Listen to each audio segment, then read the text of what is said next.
Estamos combinando el concepto de la suerte histórica de la espiritualidad en la continuación de la clase de esta mañana con el concepto de avivamiento notable que preceden al pentecostalismo. Es decir, que vamos a telescopiar uno en el otro en esta noche.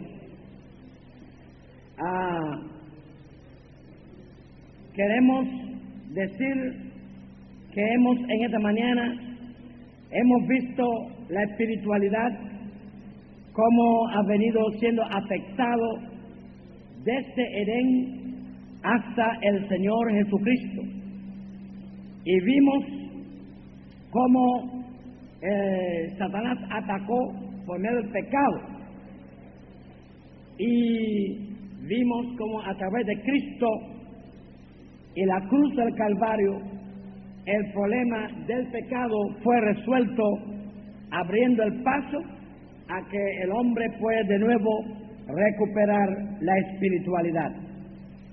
Debe quedar muy claro para nosotros que si el pecado fue lo que quitó al hombre la espiritualidad, no hay manera alguna en que esta espiritualidad puede ser restaurado, sino a través de aquello que resuelve el problema del pecado.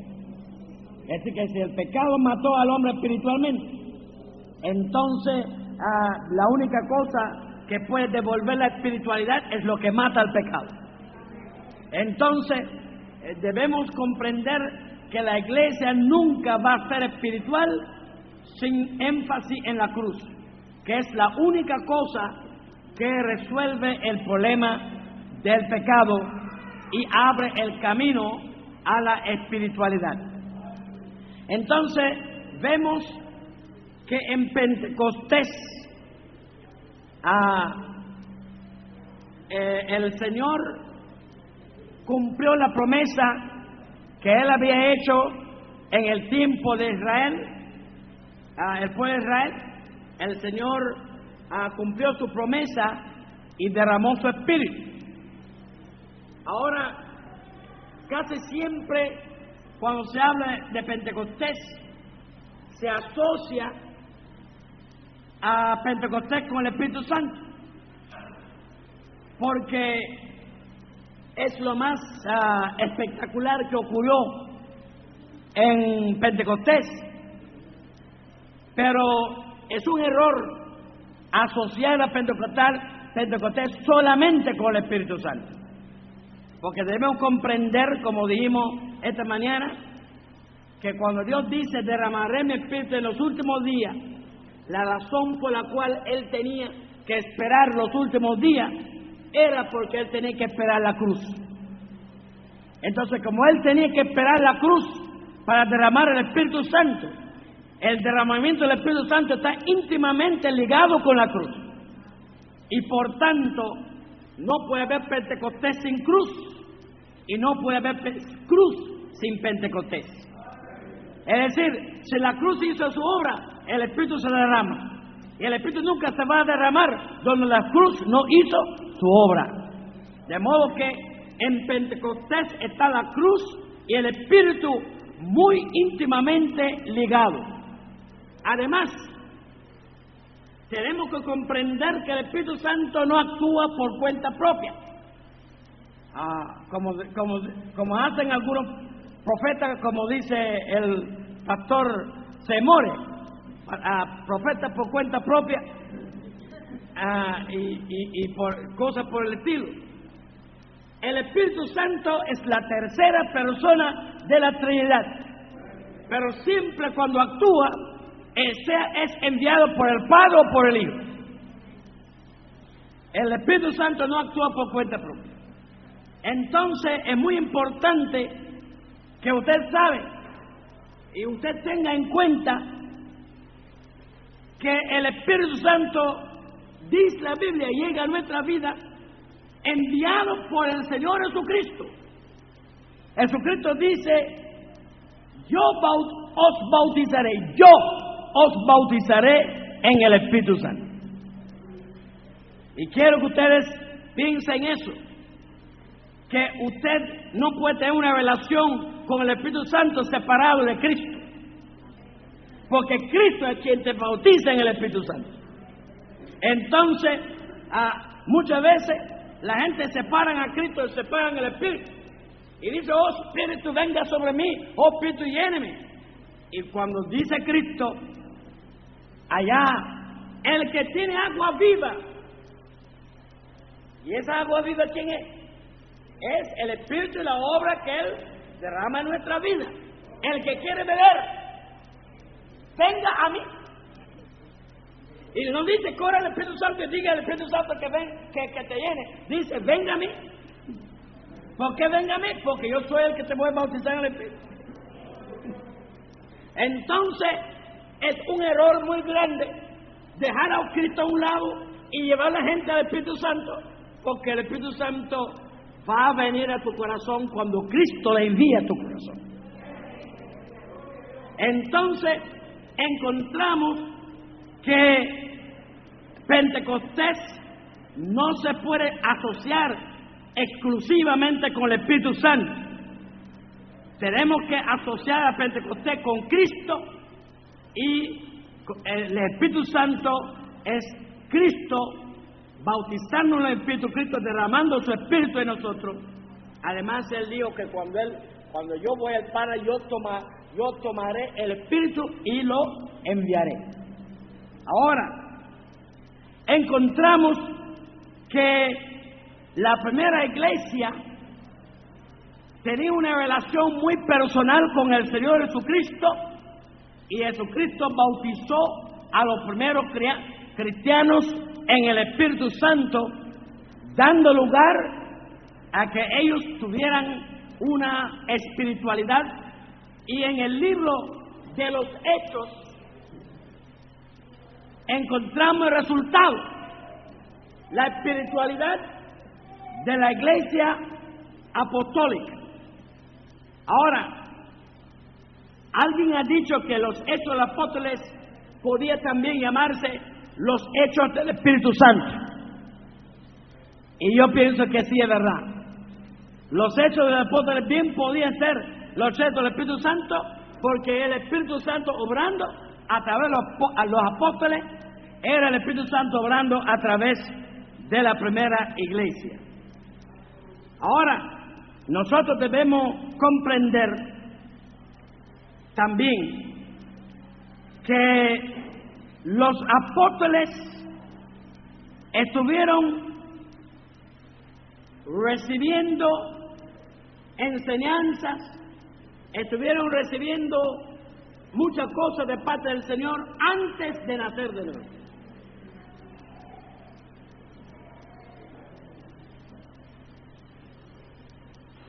¿Por qué? Porque ellos tuvieron un discipulado con Cristo durante 3 años y medio. ¿Antes de qué? Antes de la cruz. Ellos no podían ser lavados en la sangre antes de la sangre ser derramada.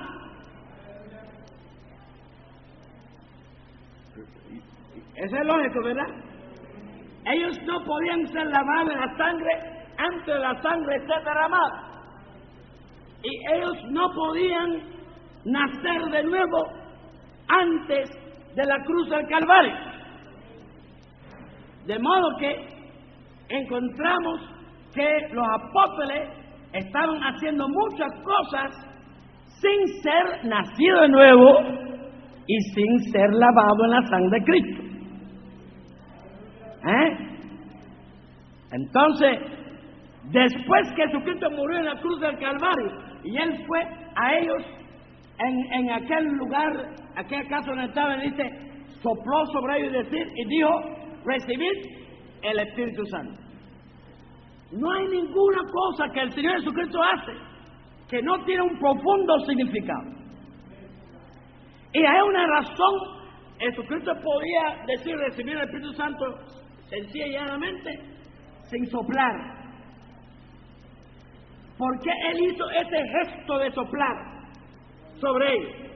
Y decir, sopló sobre ellos y decir, recibid el Espíritu Santo. Porque Él quiere llevar nuestra mente, ¿tú sabes a dónde? Al jardín de Edén, cuando Él formó al hombre del polvo de la tierra, pero le faltaba al hombre algo vital. ¿Qué es lo que le faltaba? Le faltaba la vida espiritual. Aleluya. Entonces, después que Él formó al hombre, Él tenía una momia, pero no tenía un hombre. Hay muchas iglesias que son momias, pero falta lo principal. Le falta la vida. Aleluya. Entonces, los discípulos eran momias.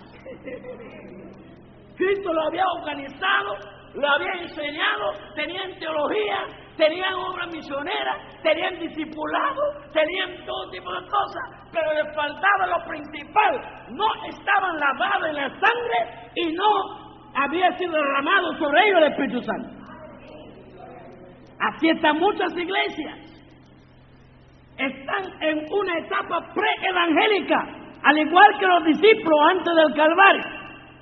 Están en una etapa pre-evangélica. Tienen a Cristo, porque esos discípulos tenían a Cristo como su pastor. Tenían una teología ortodoxa, porque no puede haber teología más ortodoxa que la de Cristo, ¿verdad?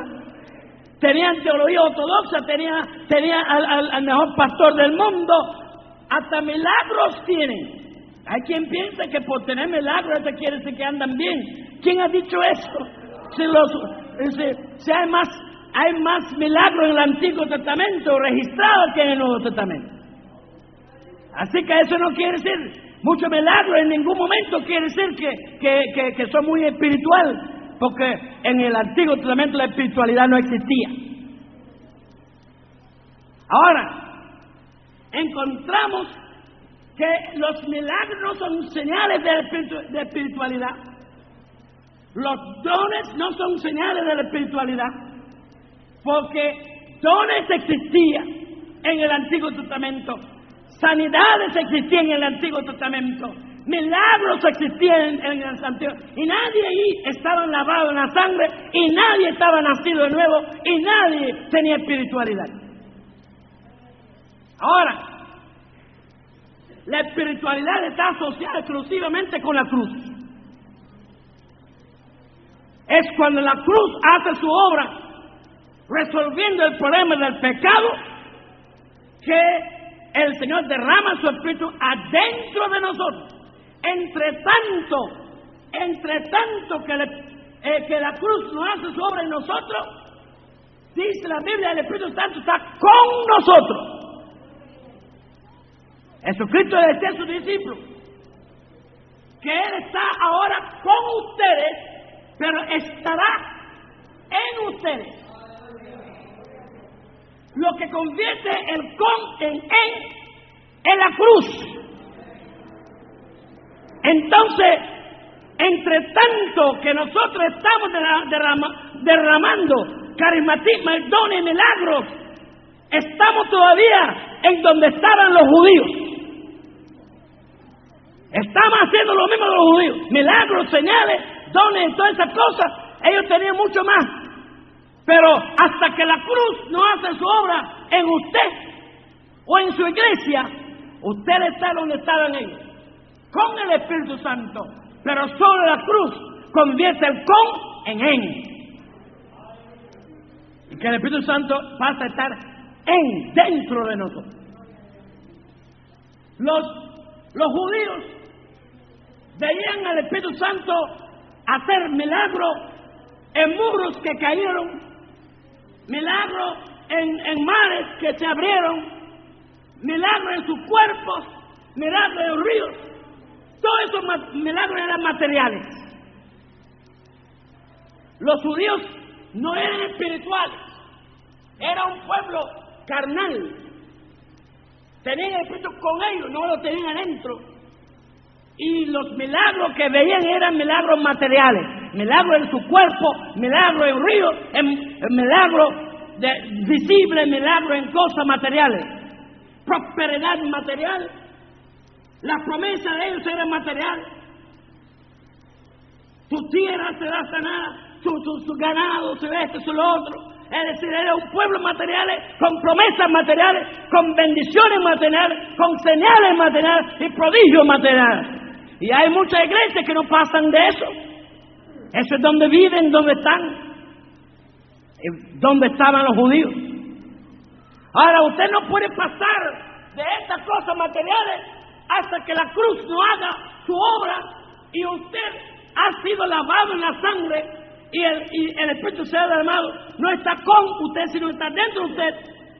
Y cuando el Espíritu Santo penetra adentro, entonces los milagros ya no es milagros sobre muros y sobre mares y sobre ríos y sobre tierra y sobre tu cuerpo. Los milagros ahora están en su mente, en su espíritu, en su ego, en su carácter, en sus relaciones con las demás personas, en su impacto sobre la sociedad y los grandes problemas que hay en la sociedad, sobre el hombre, sobre su vida, sobre su problema.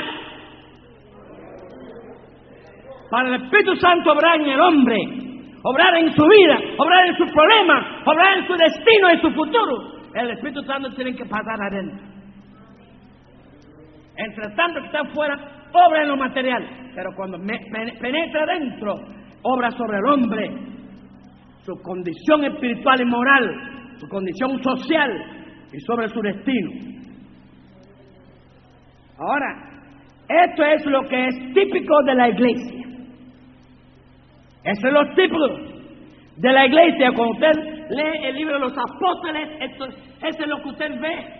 Al Espíritu Santo transformando hombres, transformando pueblos enteros, sociedades enteras, transformar culturas, trabajando sobre el hombre, sus relaciones, sus problemas, sus vidas, porque ya había pasado adentro, porque la cruz creó las condiciones para el Espíritu pasar adentro y empezar a trabajar sobre el hombre mismo y sus problemas y su condición de vida.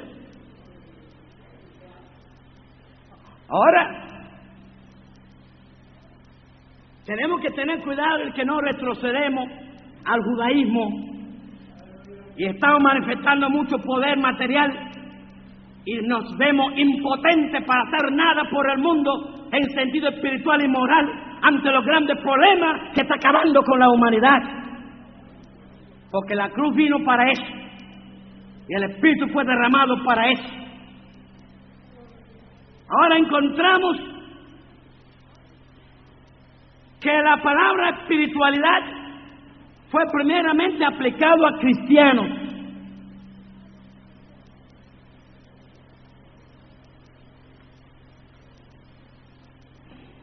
Antes de la cruz y antes de Cristo, nunca se aplicó la palabra espiritualidad a ningún ser humano. Pero después de Cristo y después del Calvario, después de la cruz, entonces la palabra espiritualidad fue por primera vez aplicado a cristianos. Nosotros podíamos aplicar la palabra espiritual al primer hombre antes de pecar, Adán. Ellos eran espirituales al ser creado por Dios, pero después que cayeron en el pecado dejaron de serlo y ahora el hombre vuelve a serlo en Cristo y la palabra espiritual es aplicado por primera vez a un cristiano. El primer hombre no solamente tenía espíritu, el primer hombre era un ser vivo espiritualmente. El Señor Jesucristo aplicó esta palabra que en el primer estudio hablamos de su raíz etimológico, neuma,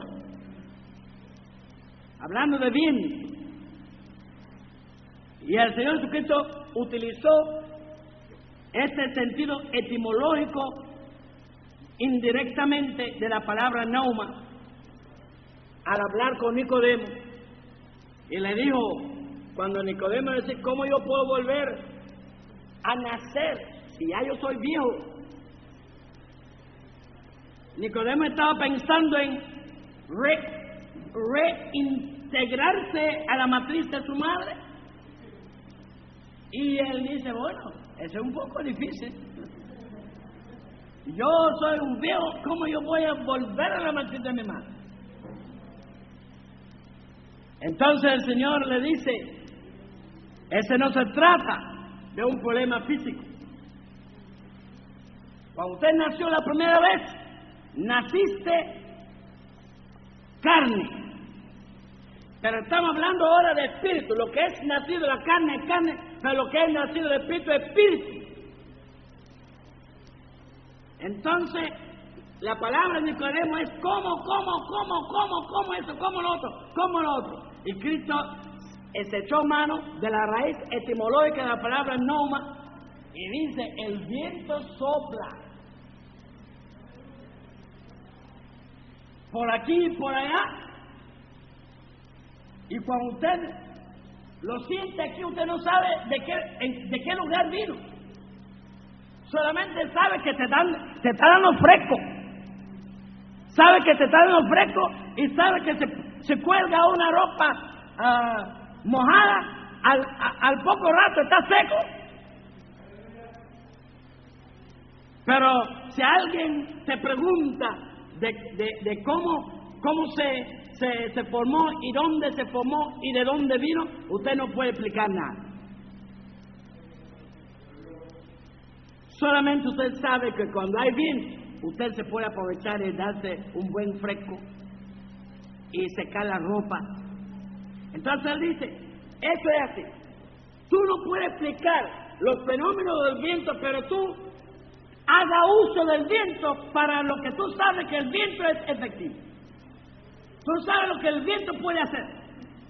Y como tú sabes lo que el viento puede hacer, cuando hay viento, tú se aprovecha de ella para lograr eso. Ahora, eso es lo que tenemos que hacer.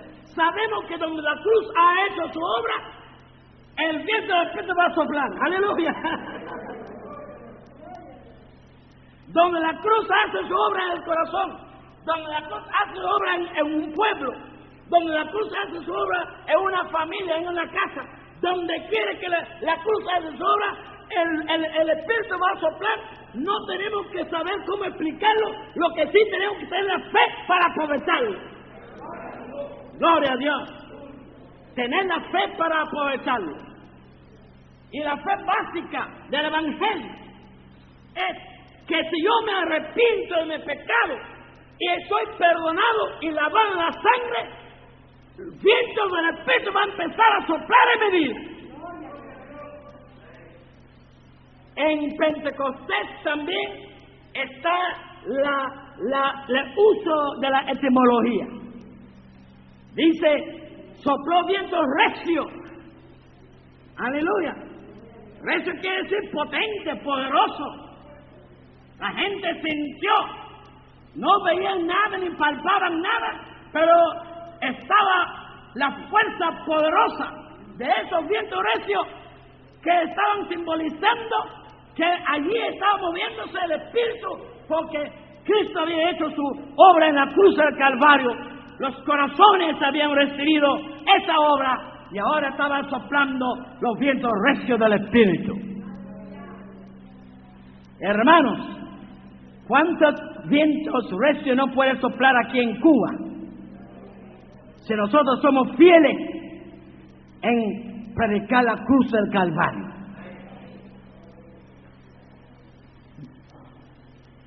Ahora, cuando comprendemos que no hay cristianismo sin espiritualidad, no hay cristianismo sin espiritualidad, veremos por qué existe apostasía. Hay apostasía, es cristianismo sin espiritualidad. Iglesias, cristianos, tratando de ser cristianos sin espiritualidad, sin el Calvario, sin resolver el problema del pecado, entonces lo único que produce es apostasía. Cuando se trata de ser iglesia cristiana, sin el Calvario y sin espiritualidad, lo único que se produce no es cristianismo, sino apostasía. Para poder producir cristianismo es necesario la actuación del Calvario, produciendo una auténtica espiritualidad.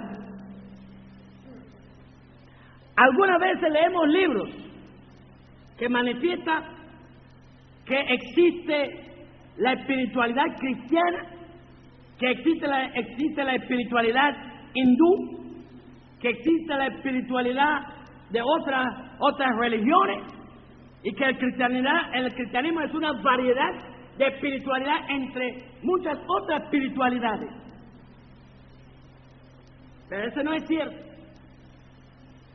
Eso no es cierto. Porque en ninguna de estas distintas manifestaciones existe la cruz ni el Calvario. Y si no existe la cruz ni el Calvario, no existe una solución al pecado. Y si no hay una solución al pecado, no está soplando ningún viento recio en esos lugares. Ahora, por eso es que debemos comprender que solamente en el cristianismo verdadero existe una espiritualidad auténtica. Ahora, encontramos que cuando la iglesia era espiritual, la iglesia se enfrentó con el imperio romano y con el judaísmo institucionalizado. Esas dos fuerzas se enfrentó a la iglesia: el judaísmo institucionalizado, el imperio romano. El judaísmo institucionalizado persiguió la iglesia renuentemente, y el resultado fue la victoria de la iglesia sobre el judaísmo. Cuando la ciudad de Jerusalén fue desbaratado por las tropas romanas y los judíos sacados de su tierra y regados por el mundo, el judaísmo quedó destruido, pero el cristianismo no. Gloria a Dios. Aleluya. Entonces, después de eso, el cristianismo espiritual se enfrentó a Roma. Roma también persiguió la iglesia. Roma persiguió la iglesia, y eso es algo muy instructivo para los cristianos bajo persecución, que le parece que Dios no está mirando, o le parece que Dios no está haciendo nada. Pero mire, la historia nos dice que Roma, en su prepotencia y en su arrogancia, lanzó 10 férreos persecuciones contra la iglesia. Óigame, durante todos esos tiempos, ¿qué estaba haciendo Dios? ¿Cómo no salió al rescate de su pueblo durante 10 férreos persecuciones? El Señor estaba apuntando. Va 1, va 2, va 3, va 4, va 5.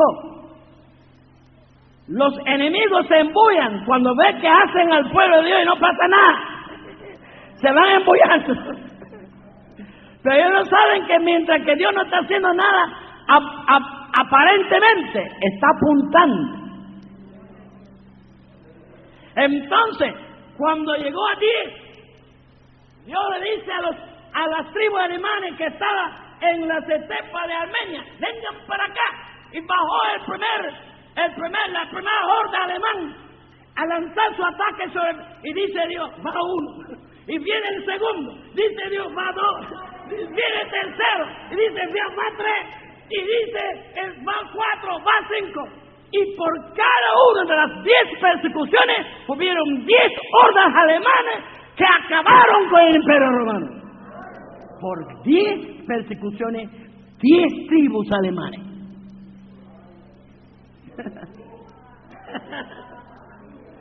Así que, hermano, cuando Dios está callado, tiembla, ¿sabes?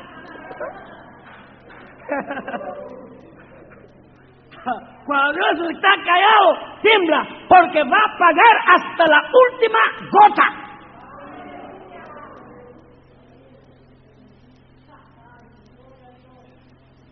Entonces, hermanos, al décimo ataque de las hordas alemanas contra el Imperio Romano, que quedó aplastado el Imperio Romano,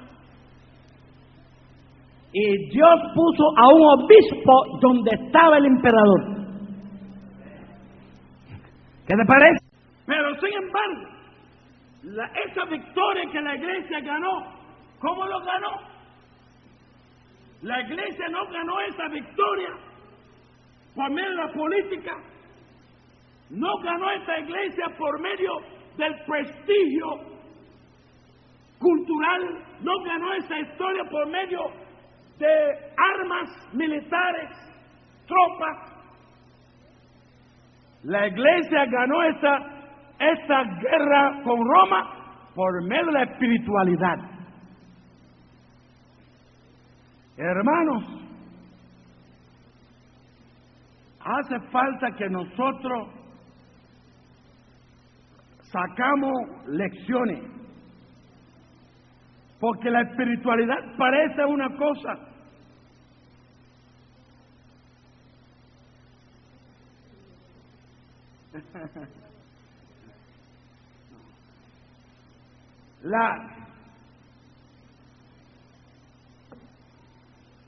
la iglesia a veces piensa que la espiritualidad es cualquier cosa. Y entonces llega un momento en que vemos tantas cosas enfrente a nosotros que pensamos que hay que apelar a otra cosa de arma más pesada para poder enfrentar las cosas. Entonces vamos abandonando la espiritualidad para buscar otra cosa que nos parece más consecuente, para buscar otra cosa que nos parece que van a ser más efectivos. Yo quiero decirle, hermano, que no hay nada que va a ser nunca más efectivo que la espiritualidad. Y la iglesia cuando enfrentó a Roma con la espiritualidad, logró derrumbar a Roma delante de ella y poner a un obispo donde estaba el emperador. Pero precisamente en su victoria, la iglesia cambió la bola. En su victoria la iglesia cambió la bola. Y sentada ya un obispo en Roma, ya le parecía que la espiritualidad había que cambiar los métodos. Y entonces la iglesia empezó a imitar a Roma. Hasta el día de hoy se llama Iglesia Católica ¿qué? Romana. En vez de seguir con la espiritualidad, en vez de seguir con la cruz, en vez de seguir con la limpieza, en vez de seguir con la santidad, en vez de seguir buscando el poder del Espíritu Santo, en vez de seguir buscando el testimonio moral ante el mundo, en vez de seguir buscando apelar a la conciencia, la iglesia empieza a apoyarse en el poder político, en el poder militar, en las estructuras estatales para poder hacerse un imperio mundial. Y llegó a ser un imperio mundial. La iglesia llegó a convertirse en un imperio mundial llamado la Iglesia Católica Romana.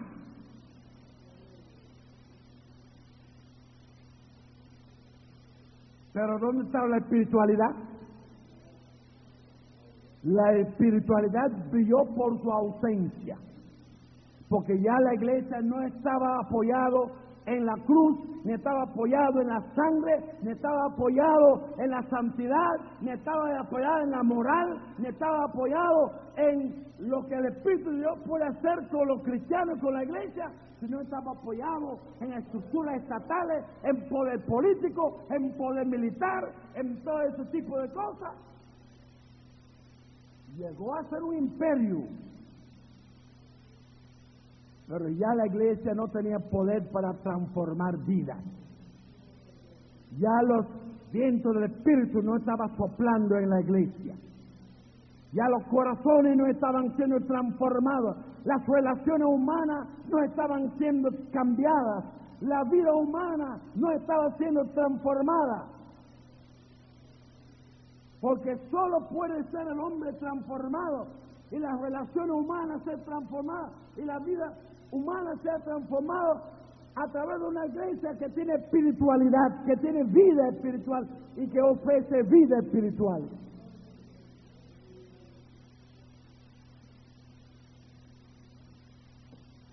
Entonces,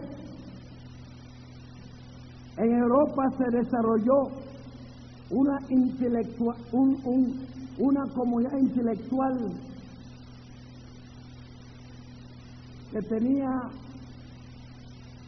un rechazo a la iglesia por causa de la corrupción y los abusos, las atrocidades y las monstruosidades que comenzaron a manifestarse en el mundo en nombre de Cristo. Donde no hay espiritualidad, siempre va a haber corrupción. Donde no hay espiritualidad, siempre va a haber pudrición.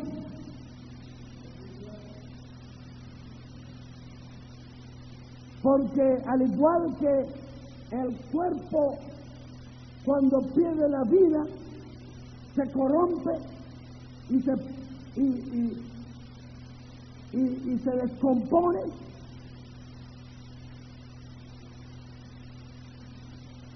de igual manera la vida humana se corrompe y se descompone cuando el hombre pierde la vida espiritual.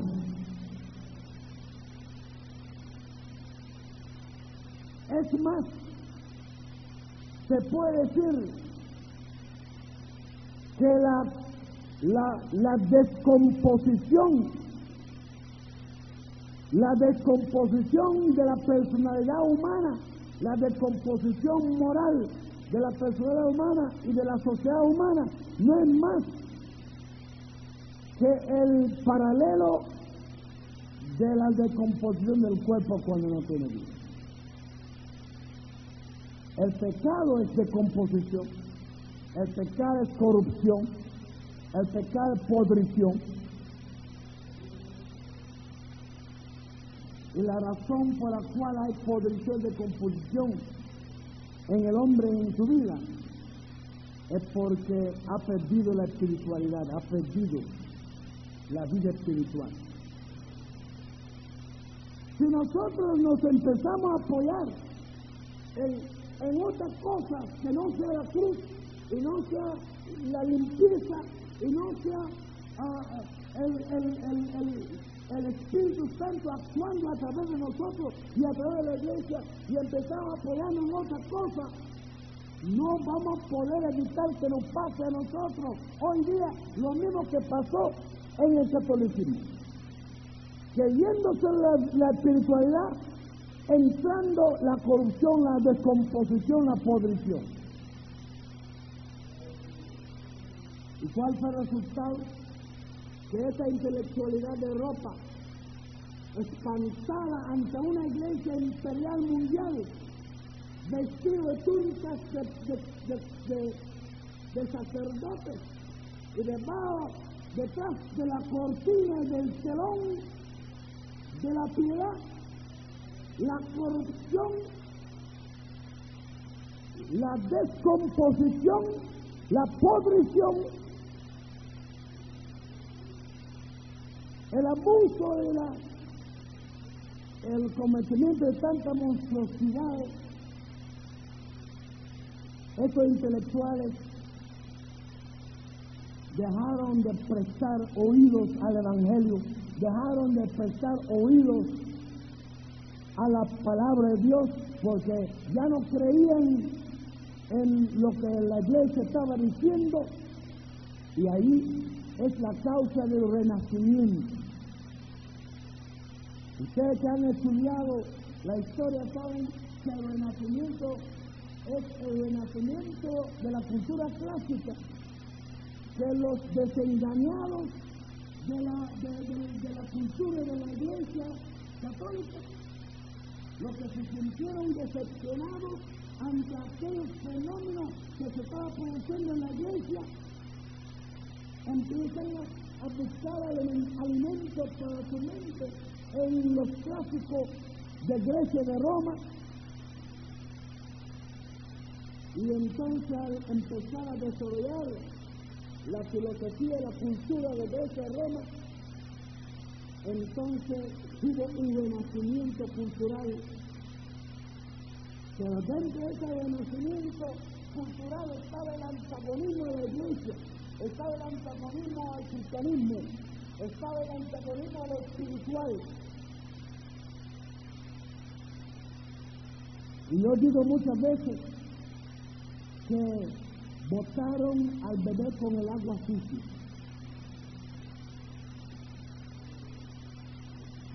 ¿Sabe que usted lava al bebé con el paladar y hace así? Tiró el bebé, tiró el agua. Pues el renacimiento representa la repugnancia de la humanidad europea con la corrupción de la iglesia, y entonces ellos botaron al bebé, es decir, Biblia, Dios, alma, espíritu, todo lo que tiene que ver con lo espiritual, lo botaron, y entonces inventaron un humanismo plasmado de los ideales cristianos, porque todos esos intelectuales se formaron en la iglesia católica, y estaban impregnados de la moral cristiana. Ellos no inventaron el humanismo lo inventaron los griegos, pero cuando cogieron el humanismo griego, plasmaron ahí los ideales cristianos, y entonces lo enriquecieron. Entonces ahora el humanismo de esos europeos era un humanismo matizado en el cristianismo, muy bonito, muy lindo, pero era un tipo de cristianismo sin Cristo.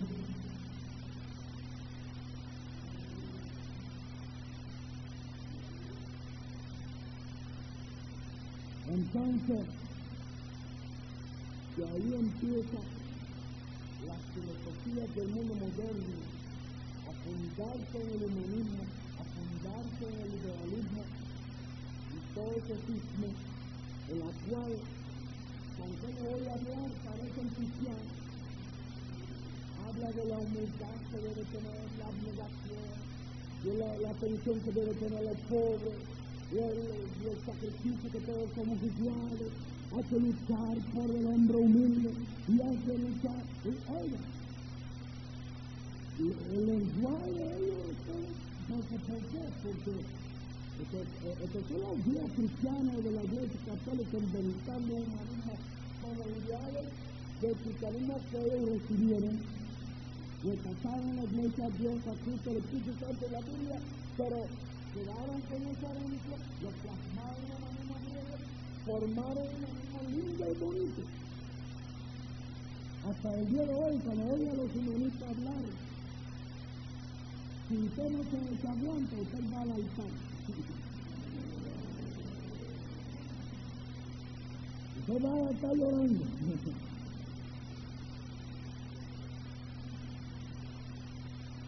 Pero el único problema es que todas esas cosas lo tienen con su corazón rechazando a Cristo, que es el origen de todos los diálogos.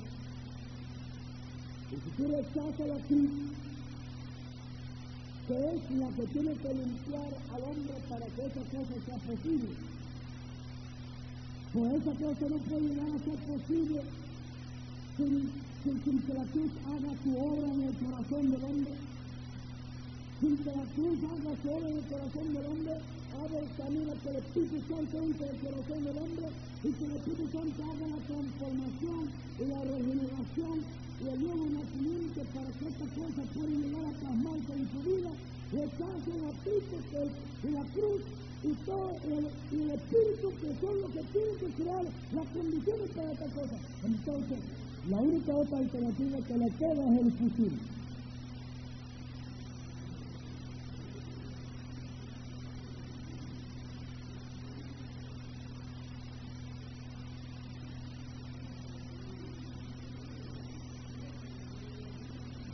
El que tiene oído para oír, que oiga.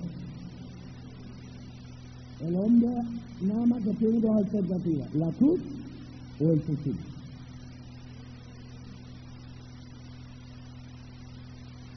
Desgraciadamente hay algunos que dicen que es la cruz y usted lo ve que la cruz es una y la cruz es la otra. Está un poco confuso.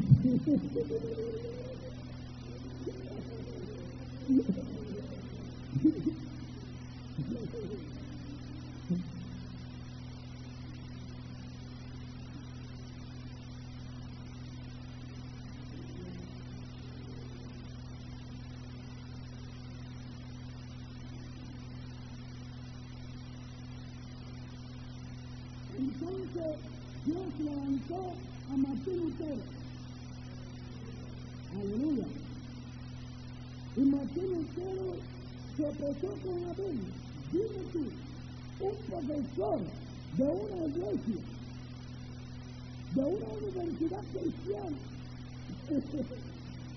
y después de años de profesor de la universidad se opusó con una Biblia polvorienta en la biblioteca.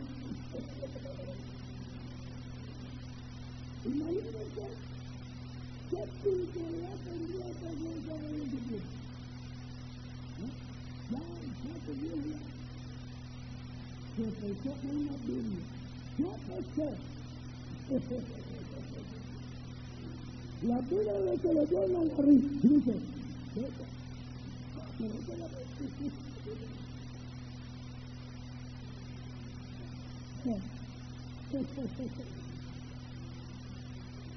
él se puso a leer la Biblia y por eso es que la Iglesia Católica tuvo la predicción de no dejar que la Biblia caiga en manos de la gente, porque la Biblia es algo serio. Usted se puede leer. Hubo un humanista que empieza a leer la Biblia para recopilar datos, para escribir un libro estudiando la Biblia. Y mientras más leía, más se leía, más se leía. Se pasó 10 años que no podía despegarse de la Biblia. Y al final de 10 años, en vez de escribir un libro en contra de la Biblia, escribió un libro que se llama Vida de Jesús. Uno de los primeros días de Jesús que se escribió, lo escribió él. ¿Qué te parece? Entonces, hermano,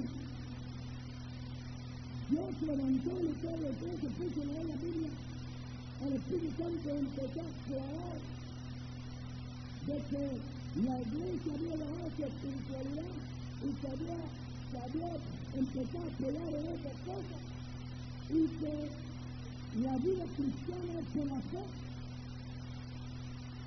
y no por toda esa estructura y por todo ese imperio y por todas esas políticas militares, estructuras, cosas, sino que es poner la fe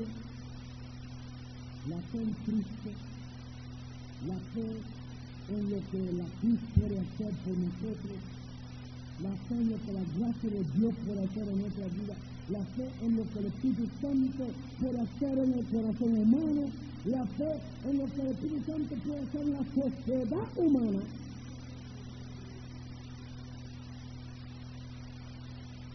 hace falta cristianos que creen en lo que el Espíritu Santo puede hacer en la sociedad humana, y no solamente en los dientes nuestros y en nuestro músculo, en nuestro cuerpo, sino que tenga fe para lo que Dios puede hacer en la sociedad humana.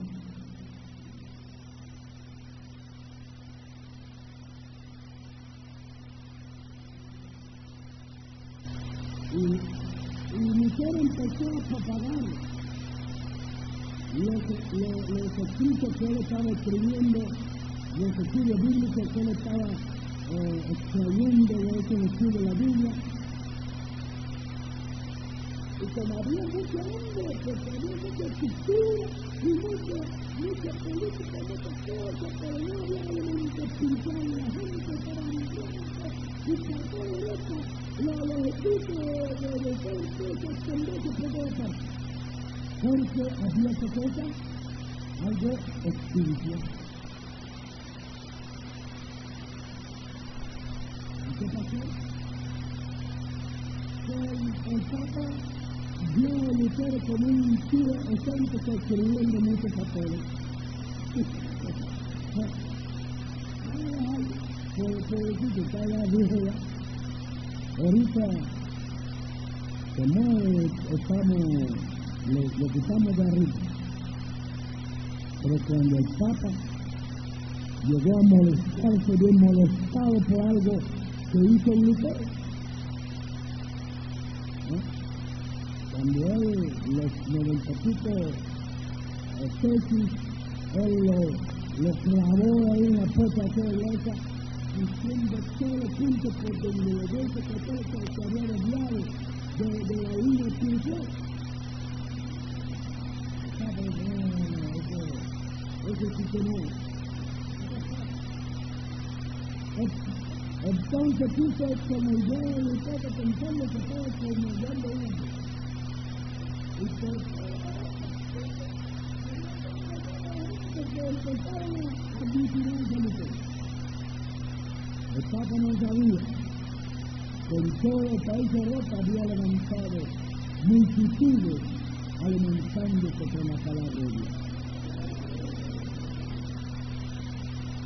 Y así surgió el protestantismo.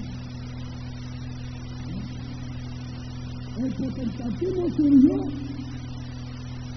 por el hambre espiritual que había, donde la iglesia ya se aferraba en esas cosas y no predicaba la cruz, no predicaba la limpieza en el corazón, no predicaba el gobernamiento del Espíritu Santo en el corazón, que hace posible el renacimiento del hombre, que hace posible que el hombre alcanzara vida espiritual.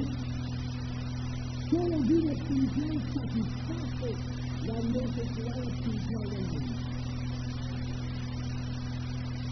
Toda esa gente hambriente estaban listos para ser los primeros propagadores de la reforma.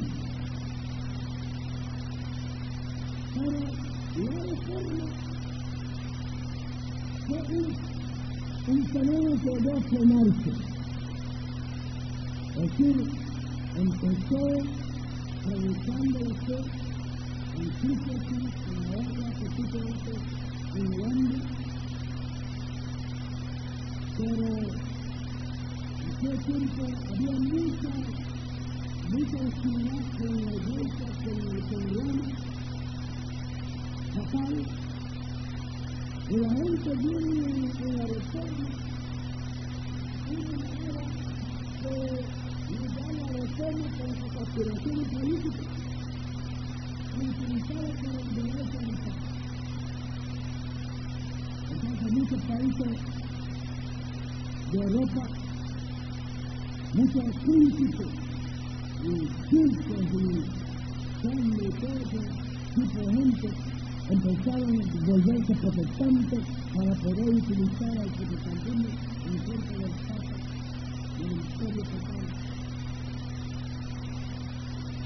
Y como el Papa también estaba mandando tropas en contra de los cristianos,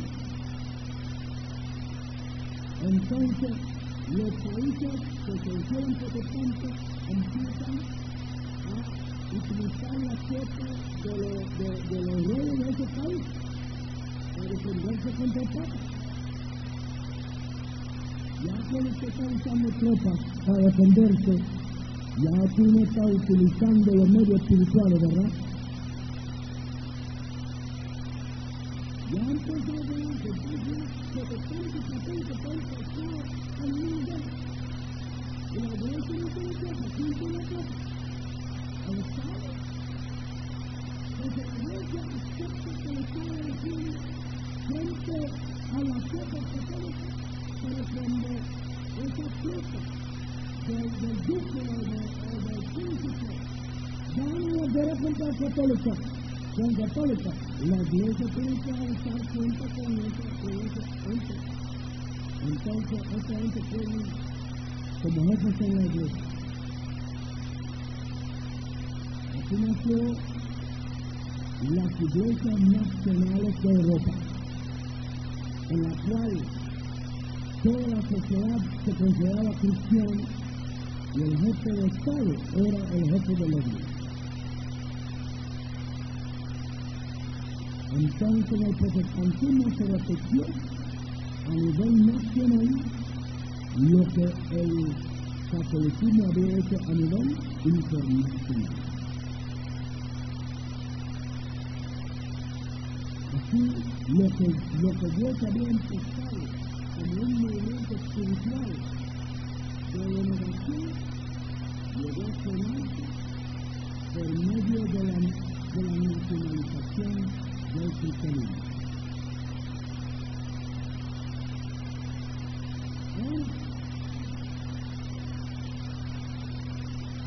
Llegó el momento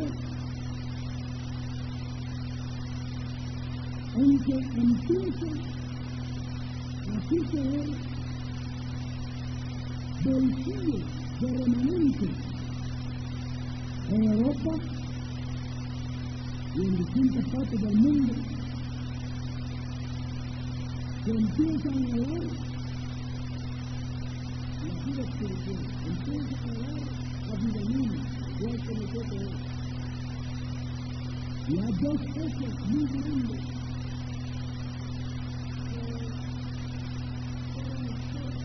importante para que hubiera un poderoso movimiento espiritual que empieza a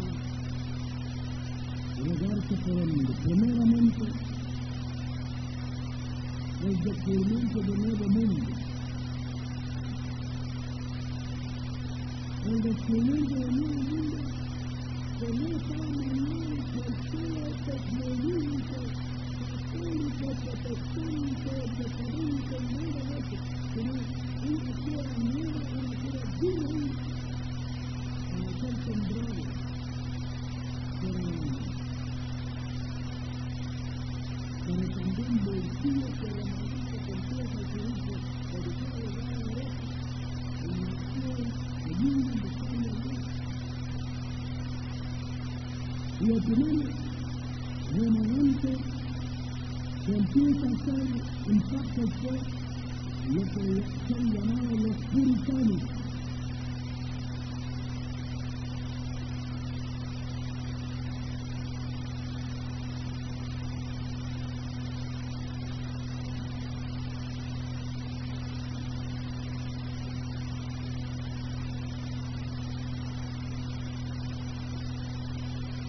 Como hemos dicho, los anabaptistas, anabautistas en español.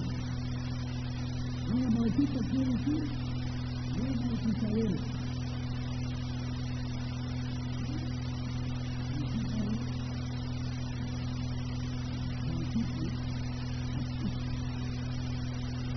Es decir, porque los anabautistas están luchando por volver al cristianismo antiguo. Y entonces la iglesia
justicia, el arrepentimiento, los sacramentos, el testimonio, el buen testimonio ante el mundo.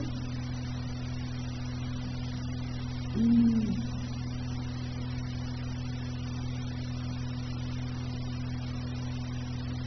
había un hombre, un bautista que llegó a ser muy famoso, y ese hombre se llamaba Mene Simon. Ese hombre Mene Simon sirvió en los años 1496, murió en 1561, y el movimiento que él fundó es el único movimiento bautista que ha sobrevivido en el mundo moderno. Ellos se llaman los menonitas. Seguramente que traen oído de ellos. Y ellos, los menonitas, tienen una rama que son, yo no sé cómo se dice en español, que son los amos. Y los amos, no sé cómo se lo llaman en español, pero los amos son muy radicales. Y son tan radicales que ellos pensaban que el movimiento era bastante radical y se han separado, y hoy día se conoce al pequeño bautista también, un movimiento, pero se llama y los grupos mayores son menonitas. En cierta parte de los Estados Unidos hay un movimiento que tienen todo el todo por ahí.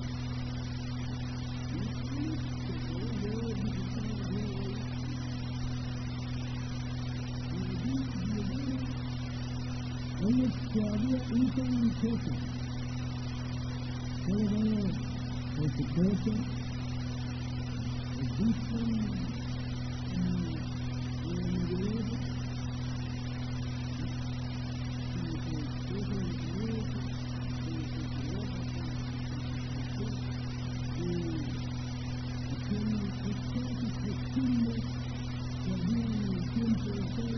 todavía mantienen esas costumbres, y ellos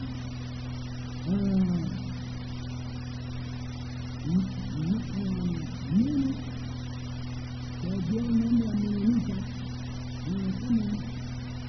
él dice que todos los que están en Cristo son nuevas criaturas. Esa es la idea fundamental. Todos los que están en Cristo son nuevas criaturas. Y por tanto, debe presentar el nuevo testimonio ante el mundo. Eso no es nada nuevo para nosotros.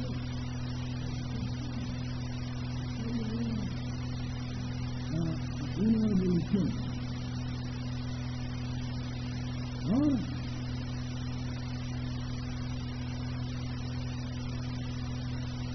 surgió en Inglaterra el puritanismo. El